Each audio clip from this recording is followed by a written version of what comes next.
सच्चा और ईमानदार व्यक्ति कैसा होता है, आइए इस कहानी से समझते हैं। एक बार एक लकड़हारा था जो एक सेठ के लिए काम करता था। जंगल में जाता और लकड़ियां काटकर सेठ को लाकर देता था। अब एक दिन ये लकड़ियां काट रहा था, तभी इसकी कुल्हाड़ी टूट गई। अब इसने पास में एक लोहार ढूंढा और उसके पास गया और जाकर बोला, भाई मुझे एक कुल्हाड़ी बना दोगे क्या? तभी लोहार ने कहा, हाँ बना दूंगा, कल आकर ले जाना। अब इसने कहा कि मुझे थोड़ी जल्दी है, तुम पैसे भले ही थोड़े ज़्यादा ले लो, मगर कुल्हाड़ी थोड़ी जल्दी बना दो मुझे। तभी लोहार बोला, देखो पैसे कम ज़्यादा की बात नहीं है, जल्दबाजी में कुल्हाड़ी वैसी नहीं बनेगी जैसी मैं चाहता हूँ, या जो आपको अच्छे नतीजे दे सके, इसलिए आप कल आकर कुल्हाड़ी ले जाना। अब लकड़हारे ने कहा, चलो ठीक है। अब अगले दिन आया और कुल्हाड़ी लेकर गया, और कुल्हाड़ी वाकई में बहुत अच्छी थी।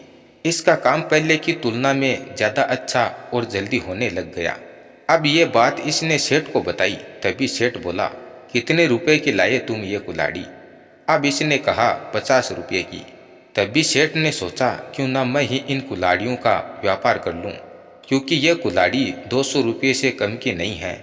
अब सेठ उसी लोहार के पास गया और जाकर बोला, तुम एक काम करो, मेरे लिए बहुत सारी कुल्हाड़ियाँ बना दो 50 रुपये के भाव से।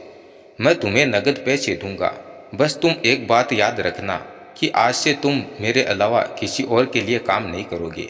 तभी लोहार बोला, नहीं साहब, मैं अपनी चीज़ की कीमत खुद तय करता हूँ, और मुझे किसके लिए काम करना है वह भी मैं खुद ही तय करूँगा। अब सेठ बोला, तुम कैसी बातें कर रहे हो? तुम जितना पूरे महीने में कमाते हो उतना तो मैं तुम्हें एक दिन में दे दूंगा, तुम मालामाल हो जाओगे। तभी लोहार बोला, मैं इसलिए मना कर रहा हूँ क्योंकि मुझे पता है आप मुझसे सस्ते दामों में लेकर किसी गरीब को महंगे दामों में बेचोगे, और जाने अनजाने में गरीबों का शोषण का कारण मैं बन जाऊंगा। इसलिए मैं इस पाप का हिस्सा नहीं बनना चाहता। इससे हमें यह सीख मिलती है कि जो ईमानदार व्यक्ति होता है ना, उसे कितने भी पैसों का लालच देकर खरीदा नहीं जा सकता है। और ये बहुत महान बात है कि कोई अपने स्वार्थ से ऊपर उठकर दूसरे के बारे में सोचे।